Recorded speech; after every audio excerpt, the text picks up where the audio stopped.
Hi everybody, this is Gavin, the British bookworm. Today I'm going to review another book that I've just finished reading. Let me make sure I'm looking at the camera. So, I'm a big fan of bushcraft and survival skills, and a lot of the books probably at the moment will be on about or somewhere around bushcraft, camping, woodlaw, trees and whatnot.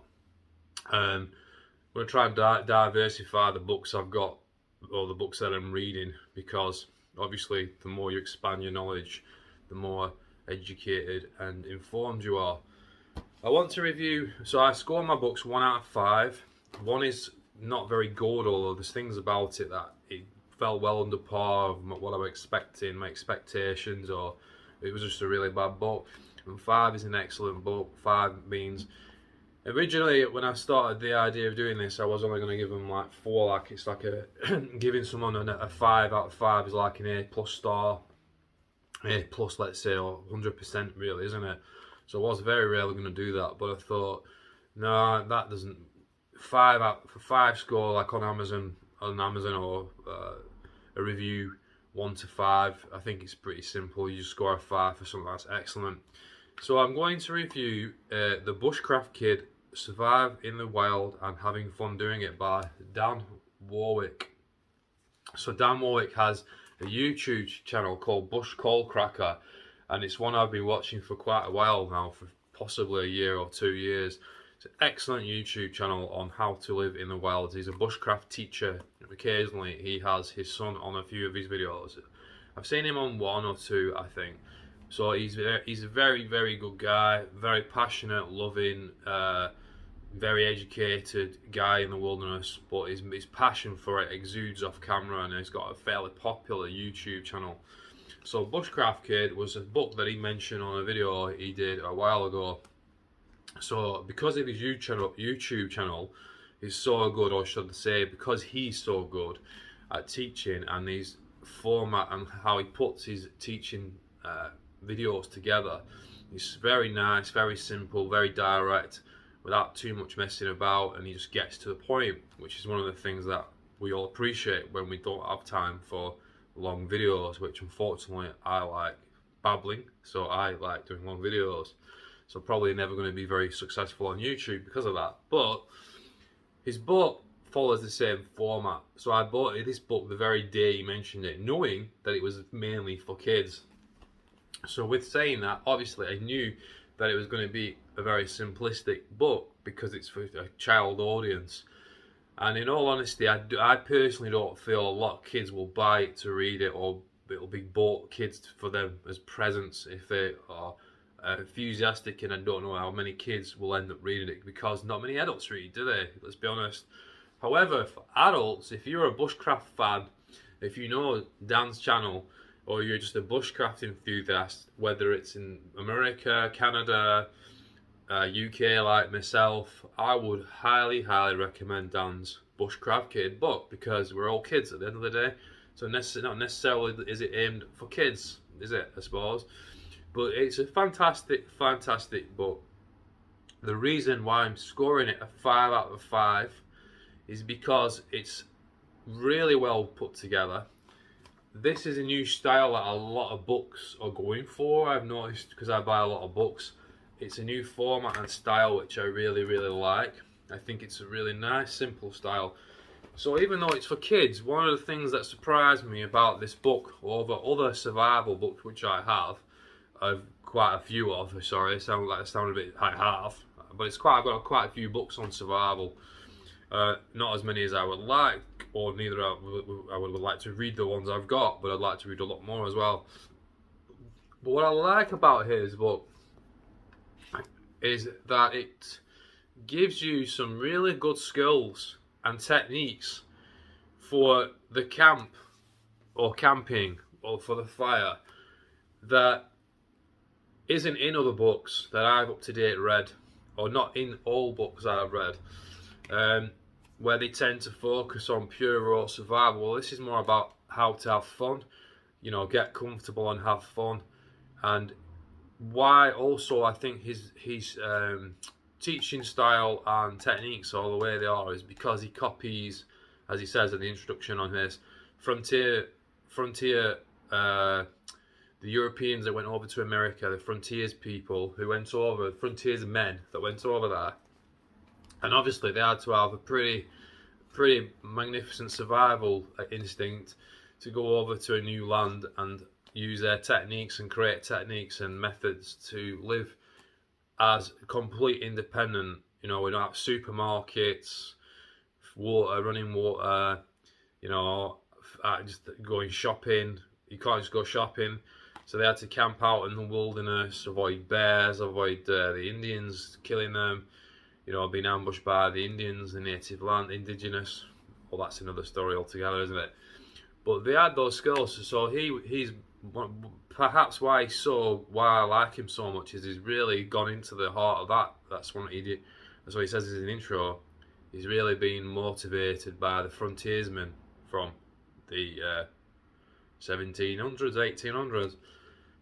So I really recommend it. If you're a massive bushcraft survivalist, enthusiast, there's some things in there you think, why is nobody else showing that? The prongs. He makes a set of prongs to my door just opened up. I'm doing a video in my front room. The prongs, he creates some prongs to move logs or stones in the fire, and then using wide branches or fork branches to do things in the woods. He's got a YouTube video, I think it's Dan, who does a YouTube video on how to use a wide branch or a fork branch, all the different ways you can use just a fork to do different things in the woods. And you look at it and you think, why didn't I think of that? So he's got some things in there that a lot of other bushcraft survival books don't have. This they tend to focus on the kind of more glamorous kind of survival shelter, and we could do with some more books on the market with the basics of like how to cook, how to put your meat over the fire, how to cook over the fire, what kind of trees to use and that kind of thing. Could do with some more books with more kind of generic stuff in the survival bushcraft, living in the wilds. We could do a lot with some more books, but highly recommend it. Dan, it's a quality book, mate. Really high quality book. Love the book. Definitely recommend it for any bushcraft kid. And if you do have a kid who loves reading and also likes going camping, this is without doubt the book to buy then, 100%. That's what I'm going to do as a Bushcraft Kid, is I've come to read the end of it, and I've read some of the, you know, it's one of those books what I like is you can dip in and read it, like Heavy Duty Rope, read it, go onto his YouTube, see if he's got a video on there, or go onto YouTube and look at how to make rope, because rope's extremely hard to make unless you know how to. You will not be able to just make it on your own. You need to you need the knowledge. And knowledge is power. Knowledge is about life and death in the woods. And sadly, it's a skill. One of the reasons why I respect this so much is that we are teaching the kids some of the ancient skills or the old skills, because they're not even that ancient really, are they? But even the ancient and old antiquated techniques, the people that used to live, the reason why we still are here as a human race is because of the skills that these people possessed. And we think we're superior because of our iPhones or because of our Samsung Android phones, because of our tellies and Amazon Prime and all this. We think we're superior to these people. We couldn't walk a day in their feet. We could not walk one day in their feet, most of us. About 99.9% of people in the Western world could not walk one day in these people, in the peoples who used to live in the woods, feet with shoes, boots, because we wouldn't have a clue what to do. We would be doomed because we're so soft and weak, and we know next to nothing about anything that's really valuable. A lot of our knowledge, I'm going to finish this video without getting too deep, but a lot of our knowledge today for modern man is useless. Gossip, chat, slander, we're talking about other people's lives, celebrities, even being interested in sports. We don't have skills because we don't study and learn about skills and things that may actually help us save our lives or someone else. That's why I love things like first aid and navigation, because having some of that knowledge means that if I'm in a situation where someone's hurt themselves, I do have a slight chance of being able to do something positive for that person because my knowledge is there. And we don't know that. You know, knowledge is power. When you're reading a book like this, the knowledge in that book and all the survival books can literally save your life. But obviously, having the hobby and the passion to go out and practice them is important. Same with any hobby. Reading, bizarrely, in my opinion, not bizarrely, I don't know why I'm saying bizarrely, bizarrely people actually, what's bizarre is people not actually seeing that what I'm saying is right. You can read a book on a subject, and as long as you've got a decent memory, the material within a book like this could literally save your life, or go somewhere, or some part of the journey, if you're, say, in a survival scenario, where it could actually save your life. And whether it's from martial arts, or any particular subject, which I get sometimes into a bit of arguments with people I know, reading can literally give you the intellectual knowledge on how to do something. Before I started martial arts, many years ago, I got into this fight with this kid, and he did jiu-jitsu, and he was really good at jiu-jitsu, supposedly. And I read a SES book, a survival book. It was like in a file. Really, wish I kept it, but it was like really cool file, like, you know, make it more serious. And it had a self-defense section. And I just read it, and I did do a little bit of martial arts, but I read it. This guy got me in a headlock, and obviously, you know, now it would be nothing for me now, but he got me in a headlock, and I was blacking out, or going out, but he had a ponytail, and I just remembered this technique in this book, and I just got out of it. I'm not going to keep it at that, but I got out of it because I pulled his hair back to get out of the headlock, and I got out and beat him, and that was from reading a book. So people come to me and say, "Oh, you can't learn something from a book." You're talking shit. You can learn a lot from reading, whether it's an actual skill. I mean, obviously, things are skill sets that you have to practice. Listen, I've read so many times now how to sharpen a knife, and I'm still struggling to sharpen a knife. He shows you how to sharpen an axe and a knife, some of the basic methods on this. And I don't know whether it's the axe I've got, maybe someone can put a comment below. I've tried, I've watched so many YouTube videos, and I'm trying, I don't know whether it's the metal. One of the knives I've used, it says the metal. Someone else on the review has said that the metal is like a titanium type alloy or something. It won't sharpen. I'm doing it for ages, and I'm not quitting yet. But another guy wrote who says he's got very good experience at sharpening knives, said this knife can't sharpen. So maybe it's the knives that some of the knives I've got, one of the axes I've got, I don't know. But yeah, Bushcraft Kid. I'm going to try and keep these books reviews short, but Bushcraft Kid is a fantastic book. One of the things I'm going to leave you with is on YouTube, people do the 2 Altoids challenge tin, like that. I've got my main one which I carry literally everywhere. I've got a training one which I've not really used yet, but that's for like practicing, going out days and practicing. And I've got a mini one, basically when I want to take or carry something but with a smaller weight, so it fits in a smaller pocket. Or say I go running or something.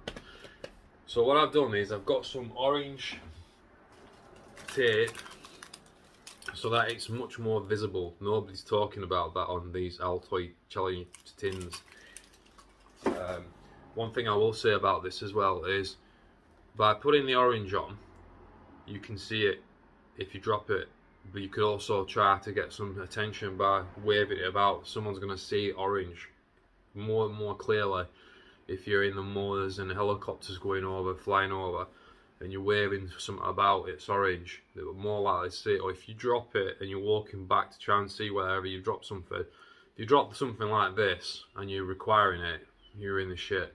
So you need something like this to be very visible. So what I've done is put orange tape around it, and I've put it all the way around it, not just so that it's visible always, right, but also because I can use that for firelighting. That's something I've learned from all the videos and books that I've read. But yeah, that's one of my tips for survival. Another thing I'll say, even though it's not about my Bushcraft Kid book, is if you are carrying one of these around and you are a big Bushcraft kid who carries a survival tin around like me, you want to get one exactly the same that you practice from, because the things within this, and you need to practice your skill sets. It's no good putting that in your pocket and thinking you can just use it. There's another YouTuber I watched the other day who has a modest channel, and he said the same thing. And I don't see a lot of these guys who put these videos together showing the contents. Not many of you have gone out into the woods and used one of these on your own and actually tried to show the skills. If you've got foil in there, apart from maybe singling, you say, oh well, we put that in there to boil water. Do you know how to make a cup out of that? So that foil, cling foil, film, you know, the silver foil. Do you know how to make a cup out of that? The compass, do you know how to orientate yourself with the compass? Do you know how to set up some fishing kit? Now, there's some great YouTubers and great videos that show you that. So that's just my leading points from a practical point of view related to the bushcraft art.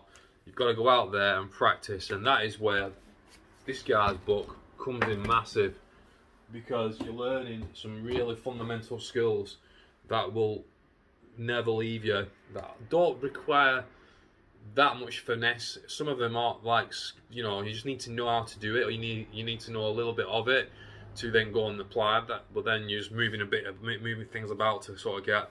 Anyway, I'm going on. So that's it. Bushcraft Kid. Surviving the wild and having fun doing it. Dan Wowak. Go and check Dan's YouTube channel out. I promise you, you'll get hooked. And then, you like me, you'll be on YouTube videos all day watching bushcraft when you should be out in the woods practicing it. And as Dan says, stay in the woods. See you later.